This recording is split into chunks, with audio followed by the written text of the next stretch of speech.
মাননীয় speaker, freelancing বা content creation হলো ব্যবসার প্রাথমিক ধাপ, যা পরবর্তীতে স্টার্ট আপ বিজনেসে রূপান্তরিত হতে পারে। মাননীয় স্পিকার, এখানে যতগুলো চিহ্নিত প্রশ্ন এসেছে সবগুলোর মধ্যেই বেকারত্বের সমস্যার কথা এসেছে। বেকারত্ব বর্তমানে বাংলাদেশের একটি বড় ধরনের অভিশাপ। সেই অভিশাপ থেকে মুক্তি পেতে চায় বাংলাদেশের প্রতিটি ঘরের জনগণের প্রতিটি পরিবার।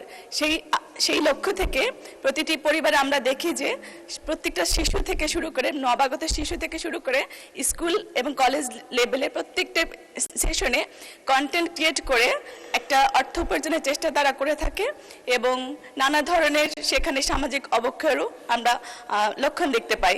সেক্ষেত্রে আমি মনে করি যে এই সব যারা আছেন এখানে আমাদের এডুকেশনের ফান্ডামেন্টাল যে বেসমেন্ট রয়েছে সেখানকার আমরা অনেকটা সিস্টেম লস হওয়ার প্রবণতা দেখতে পাই। তো আমি মনে করি আমরা যদি এই সকল যারা স্কুল কলেজে গুড প্যারেন্টিং এর মাধ্যমে কিংবা স্কুল সেশনে যারা আছেন তাদেরকে যদি আমরা একটা ক্রাইটেরিয়া, যাদের সৃজনশীল মনোভাব রয়েছে, প্রতিভা রয়েছে, তাদেরকে যদি একটা ক্রাইটেরিয়া এনে আমরা যদি সেগুলোকে এঞ্জেলস ইনভেস্টরের মাধ্যমে একটা ক্রাইটেরিয়া দাঁড় করাতে পারি তাহলে সেটা পরবর্তীতে একটা প্রোডাকশন হাউসের মাধ্যমে স্টার্ট আপ বিজনেস রূপান্তরিত হতে পারে।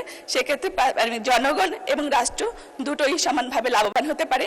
এবং আমাদের মাননীয় প্রধানমন্ত্রী ইতিমধ্যেই আমাদের যারা কন্টেন্ট ক্রিয়েটর আছেন তাদের 7.5% কর আর মওকুফ করেছেন। ধন্যবাদ মাননীয় স্পিকার। এবং আমার প্রশ্ন, আমাদের এই ধরনের কোনো পরিকল্পনা রয়েছে কিনা? মাননীয় মন্ত্রী। ধন্যবাদ মাননীয় স্পিকার। কন্টেন্ট আমি অতটুকু শুধু বলতে চাই, আপনি যতগুলো বিষয় উত্থাপন করেছেন সবগুলোতে এই সরকারের বড় ধরনের কার্যক্রম রয়েছে, সেটা আগামী বাজেটে আশা করি প্রতিফলন হবে। আর কন্টেন্ট ক্রিয়েটারের ব্যাপারে আমি একটু বলতে চাই, মাননীয় প্রধানমন্ত্রীর একটু বিশেষ ইন্টারেস্ট আছে, সুতরাং এটা প্রাধান্য পাবে সেটা আপনি বুঝতেই পারছেন।